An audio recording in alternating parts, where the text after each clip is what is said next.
Guys, आप सब कैसे हैं? आई होप आप सब ठीक होंगे। आज मैं आपके लिए लेके आई हूँ एजुकेशन सोसाइटी का असाइनमेंट। हमारे डीएलएड में बहुत सारे असाइनमेंट्स मिलते हैं, जिसमें हमें सब्जेक्ट वाइज मिलते हैं। जैसे मैथ्स का हो गया, एजुकेशन का हो गया, सीडी का हो गया, हिंदी का हो गया।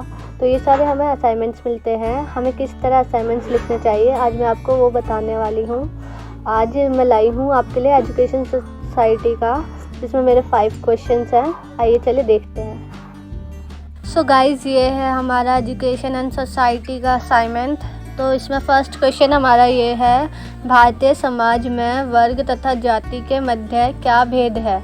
समकालीन भारतीय समाज में जाति व वर्ग का सामाजिक व आर्थिक समानताओं पर क्या प्रभाव दिखाई दे रहा है? विस्तृत चर्चा करो। अब मैंने इसे डिटेल में लिखा है। जैसे सर्वप्रथम हमें जाति तथा वर्ग, इन दोनों की शब्दों की गहराइयों को परखना होगा। मैंने डिटेल में जाति के बारे में बताया है, जाति क्या होती है और इसमें किस प्रकार से हमारे समाज में समानता का कारण है। और फिर मैंने बताया है वर्ग के बारे में, वर्ग क्या है, वर्ग किसे कहते हैं और इसका सामाजिक असमानताओं में, समाज के असमानताओं में किस तरह क्या प्रभाव होता है वर्ग का समाज की असमानताओं में, ये मैंने लिखा है। फिर नेक्स्ट मैंने इसके डिफरेंस को बताया है। समकालीन भारतीय समाज में जाति व वर्ग का सामाजिक व आर्थिक असमानता व समानताओं में अंतर।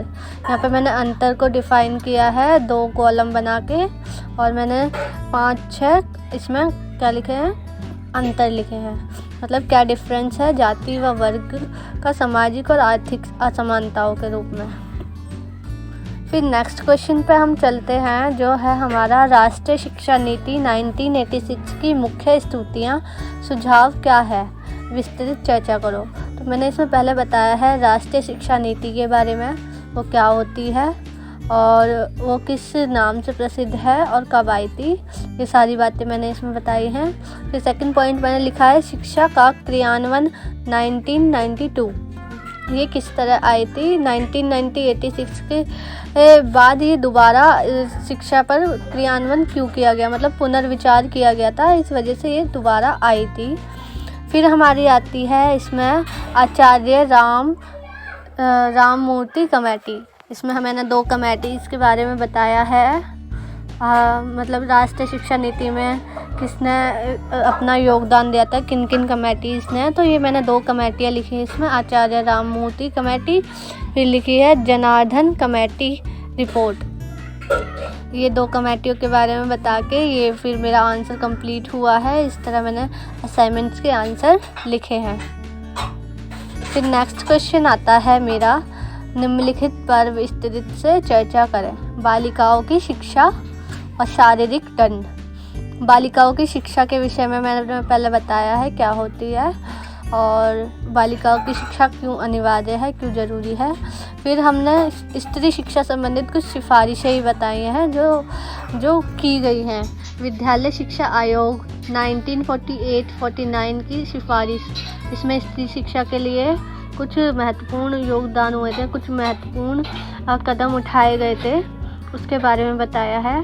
फिर हंसा मेहता समिति, इसमें भी हमारे कुछ नियम बने थे जो महिला शिक्षा के लिए महिला शिक्षा को प्रोत्साहित कर रहे थे। फिर हमारा आ जाता है कोठारी कमीशन व स्त्री शिक्षा 1964 और 66। कोठारी कमीशन ने भी स्त्री शिक्षा के निम्नलिखित सुझाव दिए थे। फिर स्त्री शिक्षा को प्रोत्साहन देने के लिए सामान्य सुझाव क्या थे? अध्यापिकाओं की नियुक्ति की जाए, अंशकालीन नौकरी दी जाए, स्कूल सुधार सम्मेलन किए जाएं और अध्यापिकाओं के लिए विशेष प्रोत्साहन किया जाए। अध्यापिका स्कूलों में स्त्री अध्यापक महिला अध्यापक होनी अनिवार्य कर दी जाए, और प्रोत्साहन दिया जाए ताकि स्त्रियां पढ़ने के लिए जागरूक हों और उन्हें सही प्रकार से जॉब्स भी प्रोवाइड हों। और फिर आता है हमारा अध्यापिकाओं की आयु सीमा में न्यूनतम करना। अध्यापिकाओं की आयु सीमा ऐसे नहीं होनी चाहिए कि मतलब एजिड महिलाओं को ही जॉब मिल रही है, ये कम होनी चाहिए। जो पढ़ाई के लिए ज़रूरी है, मतलब जो पढ़ सकता है, जो पढ़ा सकता है, उसकी आयु कम होनी चाहिए। फिर आता है हमारा शारीरिक दंड। शारीरिक दंड में हमारा ये आता है, हम बच्चों को किस तरह दंड देते हैं, वो शारीरिक तो नहीं है, और शारीरिक दंड देने का क्या उद्देश्य होता है और ये देना चाहिए या नहीं देना चाहिए, इसके बारे में मैंने इसमें बताया है। क्यों एक बच्चे के माता पिता बच्चों को शारीरिक दंड देते हैं, ये उस पर किस तरह प्रभावकारी होता है, उसके व्यवहारिक रूप में क्या बदलाव आते हैं शारीरिक दंड देने से। और अभिभावकों को भी इस बारे में सचेत करना होता है कि उन्हें शारीरिक दंड ना दिया जाए, और दिया जाए तो किस सीमा तक दिया जाए, इसके बारे में हमने ये लिखा है। ये मेरा 3rd क्वेश्चन था। फिर आ जाते हैं हम, समावेश से आप क्या समझते हैं, और विद्यालय में समावेशन को बढ़ावा देने के लिए किन शैक्षणिक परिवर्तनों की आवश्यकता है। तो समावेश शिक्षा में विशिष्ट आवश्यकता वाले बालकों का शिक्षण कार्य उनके स्तर की प्रकृति पर निर्भर करता है। मतलब कि जो स्पेशलाइज्ड स्टूडेंट होते हैं, जिन्हें ज़रूरत होती है, उन बच्चों के लिए हमारे स्कूलों में क्या क्या चीज़ें कराई गई हैं, और समावेशी शिक्षा क्या है, इसके बारे में मैंने यहाँ लिखा है। और शिक्षा, जो समावेशी शिक्षा होती है, उसमें सभी बच्चों को समान स्तर पर शिक्षित किया जाता है, और उनके अनुसार कुछ परिवर्तन लाए जाते हैं स्कूल में शिक्षा देने के लिए, जिससे उन बालकों को भी अपने शिक्षा प्राप्त करने में आसानी हो और उन्हें प्रोत्साहन मिले पढ़ने का। यहाँ पे है, विद्यालय में समावेश को बढ़ावा देने के लिए शैक्षणिक परिवर्तन की आवश्यकताएं। ये मैंने आवश्यकताएं लिखी, क्या आवश्यकताएं होती है, ताकि बच्चे अन्य बच्चों से अपने आप को कम ना समझे, या फिर उनकी सहायता करने के लिए उनकी स्थिति समझते हुए उन्हें समर्थ बनाने के लिए उनका आत्मविश्वास खो जाता है, तो उसे वापस पाने के लिए इसलिए सारे परिवर्तन किए जाते हैं, और सभी बच्चे एक साथ मिलकर पढ़ते हैं, तो बच्चों को बढ़ावा मिलता है और उन्हें लगता है कि हम अच्छा कर सकते हैं, और वो करते भी हैं। फिर लास्ट क्वेश्चन हमारा आता है, शिक्षा समाज में परिवर्तन लाने का मुख्य यंत्र है। ये सबसे अच्छी बात है, ये सही बात है। शिक्षा समाज में परिवर्तन लाने का मुख्य यंत्र है। हम इसे काफ़ी अच्छी तरीके से डिफ़ाइन कर सकते हैं। जैसे शिक्षा का शाब्दिक अर्थ क्या है, ये मैंने पहले बताया है। फिर शिक्षा समाज पर किस तरह प्रभावकारी होती है, तो सामाजिक सुधार करती है शिक्षा, हमारे समाज को सुधारती है। जो कुरीतियाँ होती हैं उसके बारे में बच्चों को पता चलता है। कुरीतियों पर वो अपने विचार रख सकते हैं, क्या चीज़ सही है, क्या सही नहीं है, तो इससे हमारा समाज में सुधार होता है।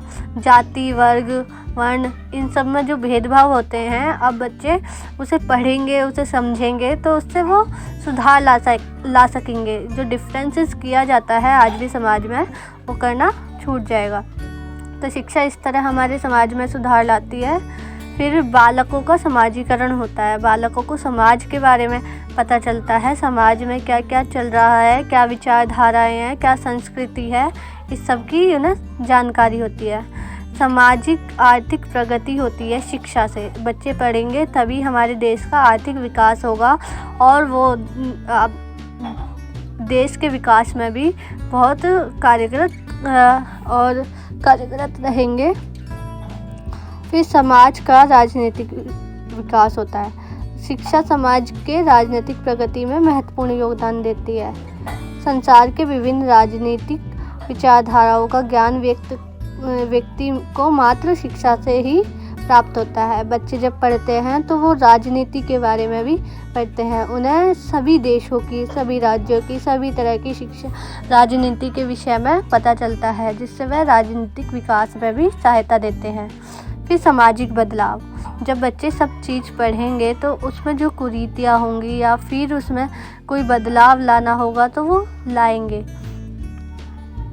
शिक्षा से ही सभी पुनर्जागरण होता है। शिक्षा से ही लोग अपने हितों के बारे में जानते हैं, अपनी ड्यूटीज़ के बारे में जानते हैं। फिर मैंने निष्कर्ष लिख दिया है। फिर इसका दूसरा सेकंड था खा, भारतीय संविधान में शिक्षा से संबंधित प्रावधानों का उल्लेख करें। भारतीय संविधान में हमारे किस तरह शिक्षा को प्रेरित किया गया है, मतलब इसमें क्या क्या प्रावधान हैं शिक्षा को लेकर। फिर है हमारा धारा 21A, धारा 21A शिक्षा का अधिकार। फिर आता है हमारा प्राथमिक शिक्षा के विकास तथा शिक्षा का मूल अधिकार। ये सारे हमारे संविधान में व्यक्त किए गए हैं।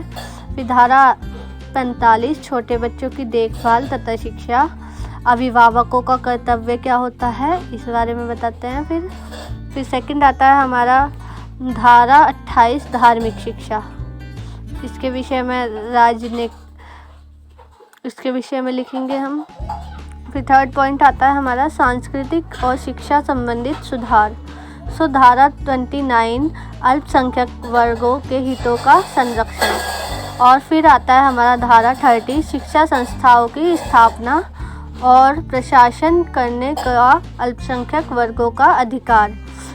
धारा 30 में आता है हमारा शिक्षा संस्थाओं की स्थापनाएं होती हैं अल्पसंख्यक वर्गों के लिए और उन्हें प्रशासन करने का भी मौका मिलता है।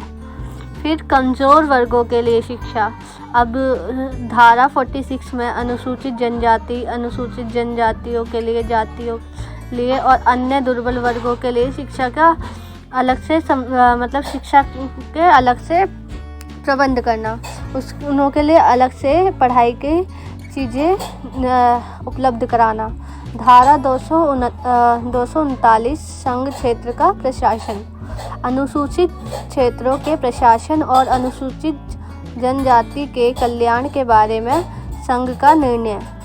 अल्पसंख्यकों के बच्चों की मातृभाषा में शिक्षा प्रोवाइड कराना, जो अल्पसंख्यक वर्ग होता है उनकी ही भाषा में हमें शिक्षा को उपलब्ध कराना, ये भी एक महत्वपूर्ण जिम्मेदारी है और ये भी हमारे संविधान में लिखा हुआ है। और हिंदी शिक्षा,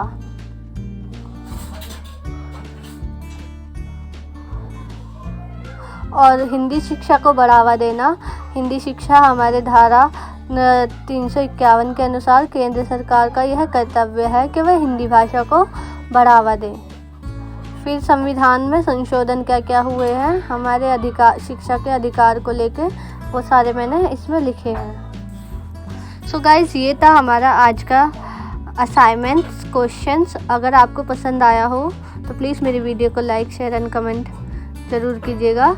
और अगर आपको कोई डाउट हो, अदरवाइज़ आपको असाइनमेंट्स का कोई अदर क्वेश्चन मिला हो तो प्लीज़ मुझे कमेंट सेक्शन में बताइएगा, मैं उसके आंसर्स आपको प्रोवाइड कराऊंगी। Thank you.